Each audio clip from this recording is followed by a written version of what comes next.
A necessidade da reforma íntima é o assunto que vai ser tratado no programa de hoje por Marco Negrão, da cidade de Curitiba.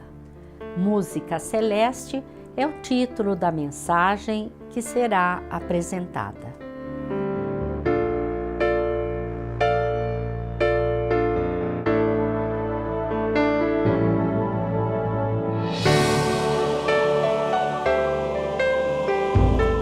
Allan Kardec anotou no Evangelho segundo o Espiritismo que se reconhece o verdadeiro espírita por sua transformação moral e pelos esforços que faz para dominar suas más tendências.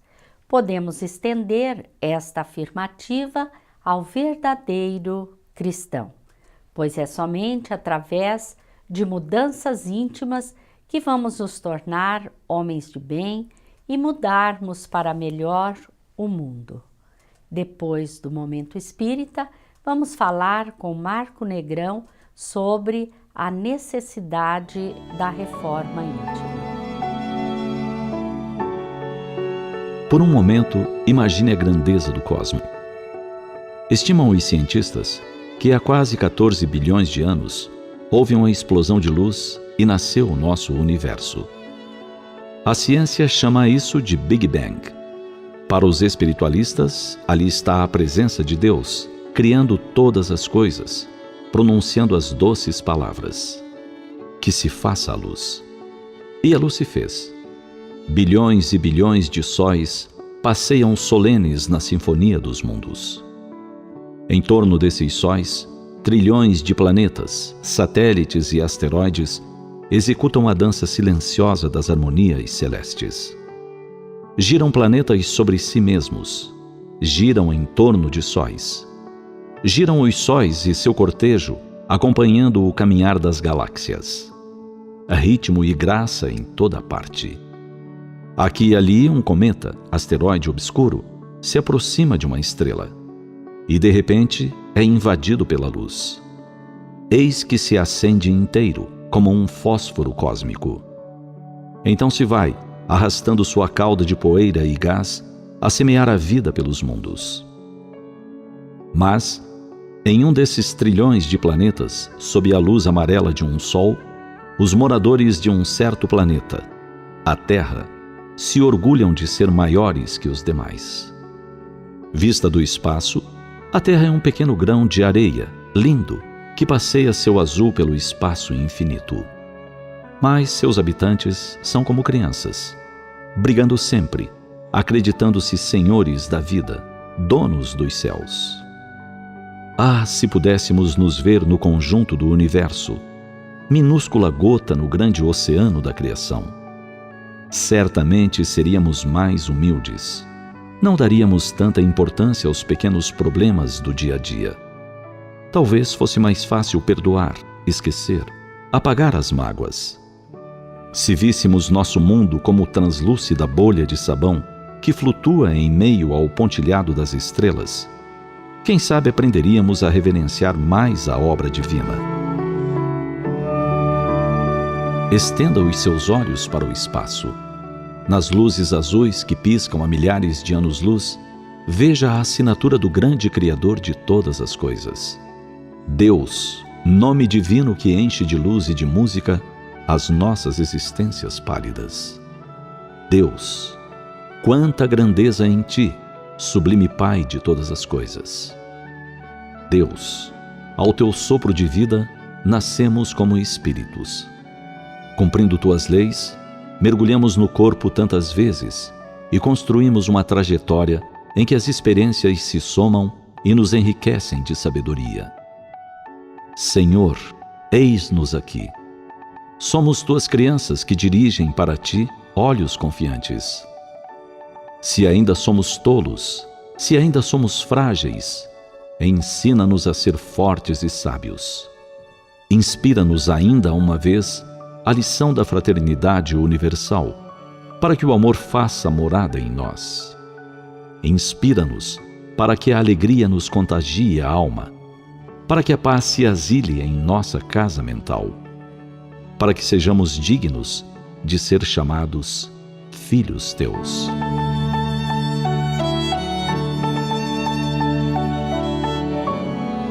Os mundos são instâncias do reino de Deus, e esperando por nós, viandantes em marcha para a perfeição.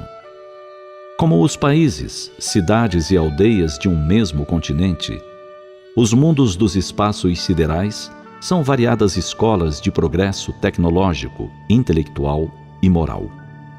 Moradas da casa do Pai, no imenso universo que ainda nos cabe descobrir, explorar, admirar.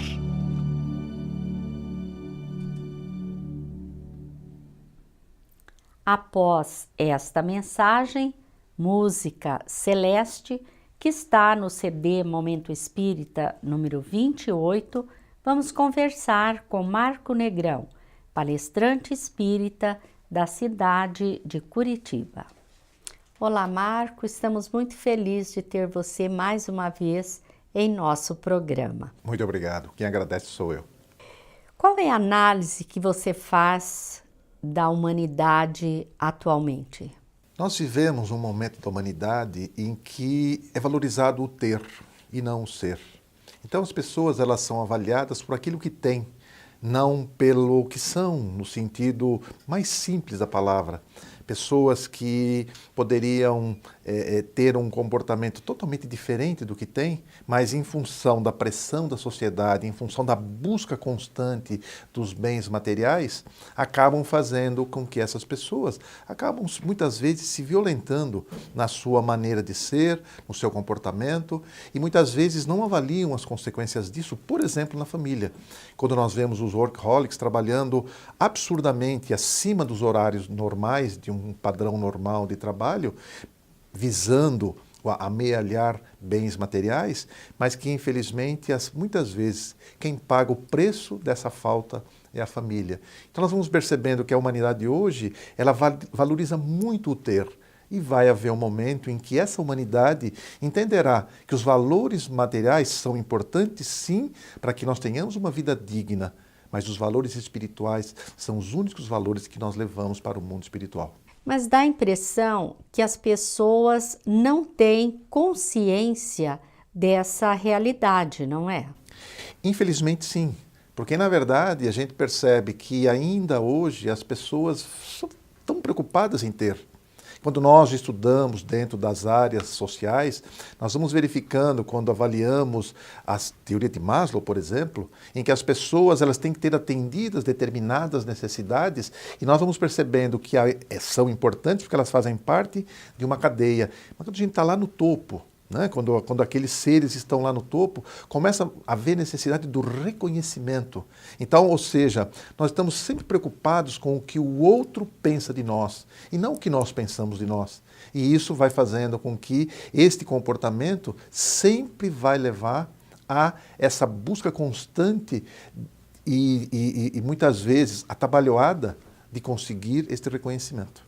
E aí nós vamos sempre ter problemas. E desta forma, muitas vezes, as pessoas se comportam no sentido de buscar a fuga. A fuga, na verdade, acontece o seguinte, pelo que eu entendo. Quando você busca esses bens materiais e eles acabam não se concretizando, você acaba se frustrando. E aí as pessoas, em função disso, fazem as fugas, né?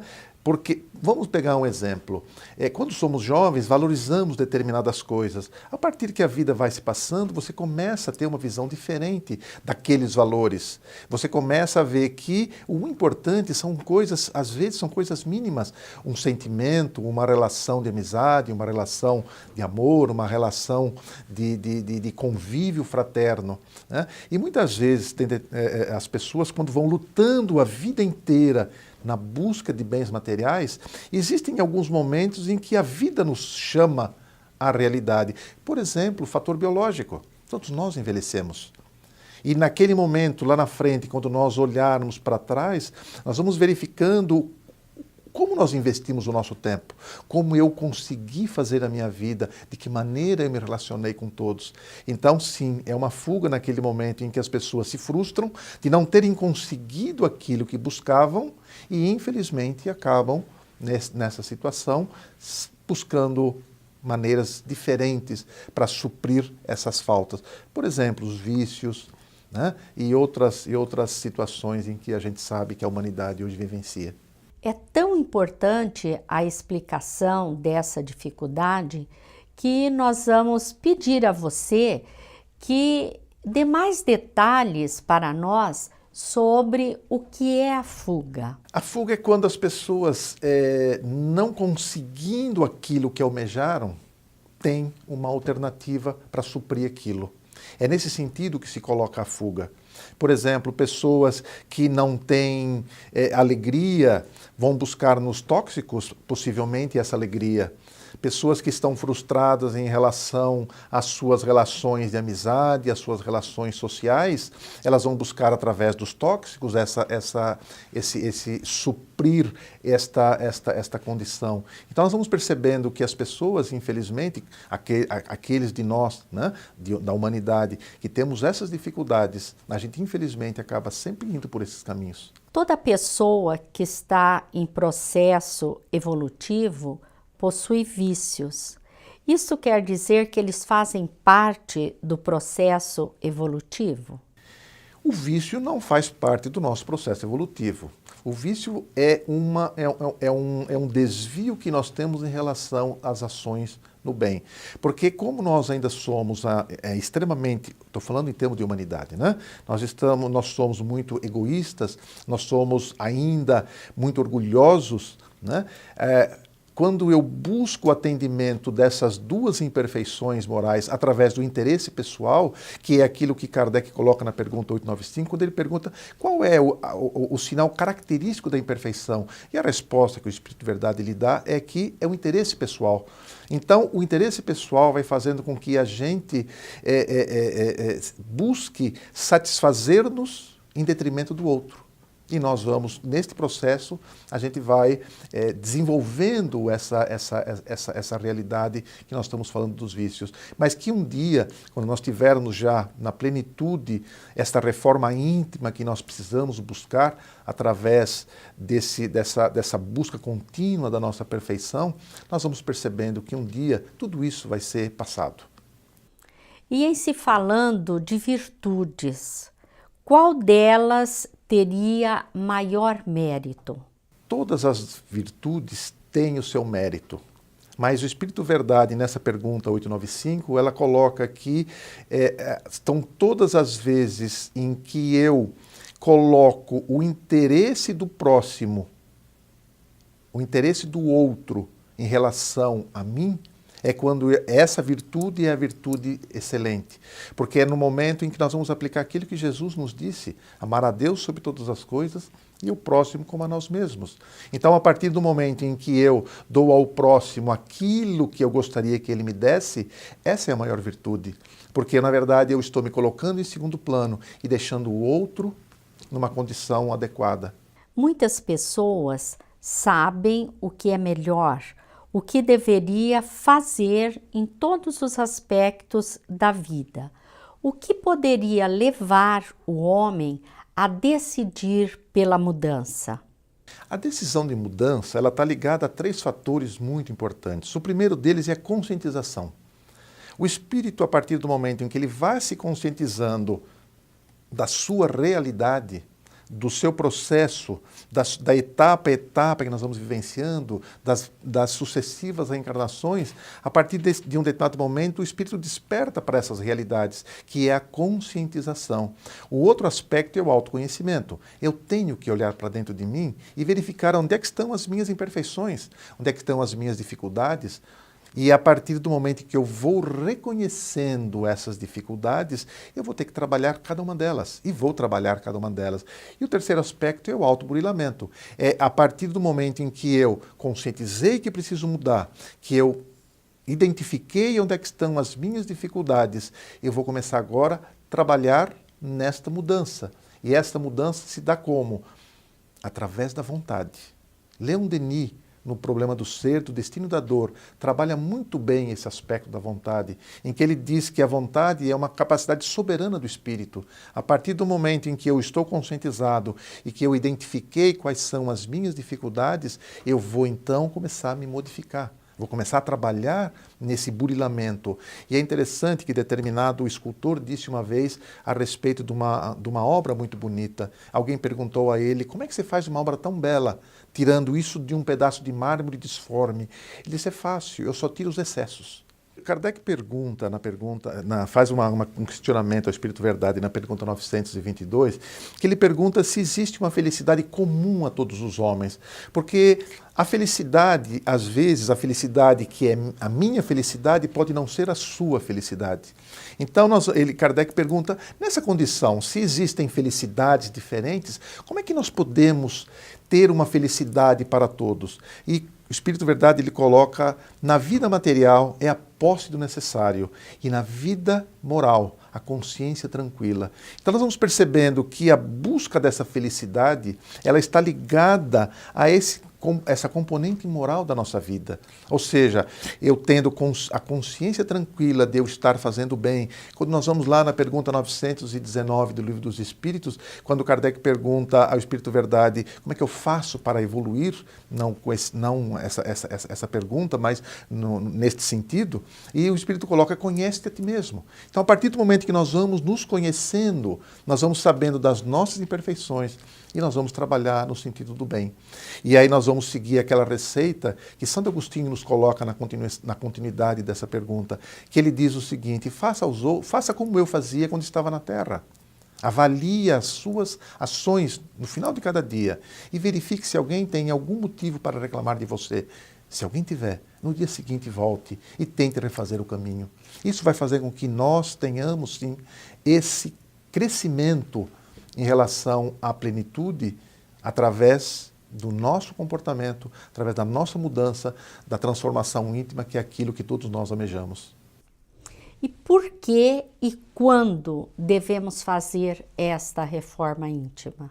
O estudo da doutrina espírita nos dá a ferramenta, nos dá o conhecimento das consequências das leis da vida, tudo aquilo que vivemos hoje, ela pode ser consequências de vidas anteriores que estão ligadas às leis de causa e efeito do passado, ou são muitas vezes as próprias ações desta vida que nesta mesma vida já estão nos cobrando esses resultados. Então, a doutrina espírita nos instrumentaliza. Mas o mais importante que a gente tem que entender, e nós espíritas precisamos entender, é transformar esse conhecimento teórico em ação. Todo espírita, no começo, quando começa a estudar a doutrina espírita, uma das primeiras coisas que lhe chama a atenção é que ele deve fazer a caridade. E todos nós buscamos fazer isso. Mas se naquele momento eu simplesmente tenho internalizado em mim o conceito de caridade, mas eu não praticá-lo no dia a dia, não adianta nada eu conhecer que eu preciso praticar a caridade. Eu preciso fazer a caridade. Eu preciso trazer do íntimo esse conhecimento para o exterior em ações. E a gente vê muitas vezes que muitas pessoas fazem caridade para que a plateia veja. E a partir do momento que não tem plateia, não existe mais caridade. Isso não é ainda o conhecimento, não é a aplicação do conhecimento da caridade, como nós estamos utilizando, né? Então é importante que nós possamos nos conscientizar disso. Há necessidade que nós saiamos da palavra para a ação. Eu acho muito bonito aqueles companheiros nossos que têm as 1019 perguntas, que são 1018, né, do Livro dos Espíritos. Estão ali perguntas e respostas na ponta da língua. Mas o importante é que nós conseguíssemos tirar um conceito daquelas 1000 perguntas para o nosso dia a dia. Isso sim é importante. Homem de bem. Quais são as características do homem de bem? Nós sabemos que a família é o cadinho em que vai haver uma purificação de todas as dificuldades existentes nos nossos seres e nas nossas relações com os outros. As famílias, elas são criadas em função das necessidades. Então, quando nós recebemos no seio da nossa família os nossos filhos, nós temos a responsabilidade de educá-los no bem, fazendo com que esses espíritos vão, a partir do início da sua vida naquela família, aprendendo os bons valores e aplicar no seu dia a dia. É importante que nós também entendamos que André Luiz coloca isso agora numa determinada obra que eu não me relembro qual seja, mas ele coloca que muitas vezes nós cuidamos mais da aparência do que da essência. Então nós vamos percebendo que é importante que nós se nós olharmos para os nossos filhos, verificando e identificando onde é que estão aqueles probleminhas, às vezes pequenos comportamentos, a gente já identifica uma ação de egoísmo, uma ação de orgulho, que a gente consiga identificar e já vá trabalhando isso já da mais tenra idade. Isso vai facilitar esse espírito no seu processo, naquela primeira infância, onde ainda a reencarnação está se completando, ele começa a receber essa influência e começa a ter no íntimo desse espírito um conflito, porque ele tem a sua existência anterior com aquilo ainda fixado, mas ele tem agora um novo valor e ele começa então a fazer esse cotejamento entre uma situação e outra, e se os pais, na plenitude das suas ações, das suas responsabilidades, trabalhando isso todos os dias, vai fazer com que esse espírito possa se modificar. E aí sim, naquele momento em que esse espírito tem esse despertamento, se completou a nossa responsabilidade como pais. Como também existem situações em que tem pais que trabalham muito bem essas realidades e os filhos não vão pelo caminho que os pais desejariam que eles fossem. Aí é a responsabilidade dos filhos, porque a partir de um determinado momento, ele também tem o livre-arbítrio dele, ele tem a decisão de tomar o seu caminho, as suas decisões. E não nos cabe muitas vezes, mais lá na frente, depois de termos feito todo o nosso trabalho, nós temos a nossa consciência tranquila de termos feito o melhor. Se ele se desvia, aí já é uma responsabilidade do próprio espírito. Marco, nós agradecemos a sua participação, esperamos tê-lo muito em breve conosco. Muito obrigado pela oportunidade e até uma próxima vez. Muita paz a todos. Agradecemos a todos vocês que estiveram conosco. Lembramos que este programa pode ser visto também no site amemmaringá.com.br, assim como outros programas que já foram ao ar. Muita paz a todos vocês.